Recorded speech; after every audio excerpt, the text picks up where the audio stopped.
ہمارے چینل کو سبسکرائب کریں اور بیل آئیکن کو دبائیں۔ خلیفہ عبد المالک بن مروان بیت اللہ کا طواف کر رہا تھا۔ اس کی نظر ایک نوجوان پر پڑی جس کا چہرہ بہت پروقار تھا مگر وہ لباس سے مسکین لگ رہا تھا۔ خلیفہ عبد المالک نے پوچھا یہ نوجوان کون ہے؟ تو اسے بتایا گیا کہ اس نوجوان کا نام سالم ہے اور یہ سیدنا عبداللہ بن عمر رضی اللہ تعالیٰ عنہ کا بیٹا اور سیدنا عمر بن خطاب رضی اللہ تعالیٰ عنہ کا پوتا ہے۔ خلیفہ عبد المالک کو دھچکا لگا اور اس نے اس نوجوان کو بلایا۔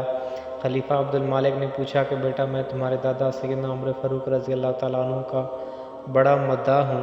مجھے تمہاری یہ حالت دیکھ کر بڑا دکھ ہوا ہے۔ مجھے خوشی ہوگی اگر میں تمہارے کچھ کام آ سکوں۔ تم اپنی ضرورت بیان کرو، جو مانگو گے تمہیں دیا جائے گا۔ نوجوان نے جواب دیا، اے امیر المومنین، میں اس وقت اللہ کے گھر بیت اللہ میں ہوں اور مجھے شرم آتی ہے کہ اللہ کے گھر میں بیٹھ کر کسی اور سے کچھ مانگوں۔ خلیفہ عبد المالک نے اس کی پرمتانت چہرے پر نظر دوڑائی اور خاموش ہو گیا۔ خلیفہ نے اپنے غلام سے کہا کہ یہ نوجوان جیسے ہی عبادت سے فارغ ہو کر بیت اللہ سے باہر آئے اسے میرے پاس لے کر آنا۔ سالم بن عبداللہ بن عمر جیسے ہی فارغ ہو کر حرم کعبہ سے باہر نکلے تو غلام نے ان سے کہا کہ امیر المومنین نے آپ کو یاد کیا ہے۔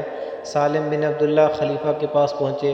خلیفہ عبد المالک نے کہا، نوجوان اب تو تم بیت اللہ میں نہیں ہو، اب اپنی حاجت بیان کرو، میرا دل چاہتا ہے کہ میں تمہاری کچھ مدد کروں۔ سالم بن عبداللہ نے کہا، اے امیر المومنین، آپ میری کون سی ضرورت پوری کر سکتے ہو، دنیاوی یا آخرت کی؟ امیر المومنین نے جواب دیا کہ میری دسترس میں تو دنیاوی مال و متاع ہی ہے۔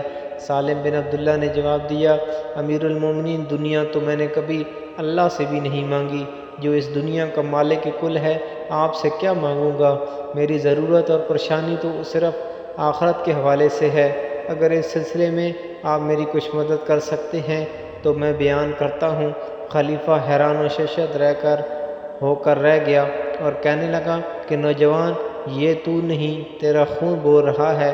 خلیفہ عبد المالک کو حیران اور ششد چھوڑ کر سالم بن عبداللہ وہاں سے نکلے اور حرم سے ملحقہ گلی میں داخل ہوئے اور نظروں سے اوجھل ہو گئے۔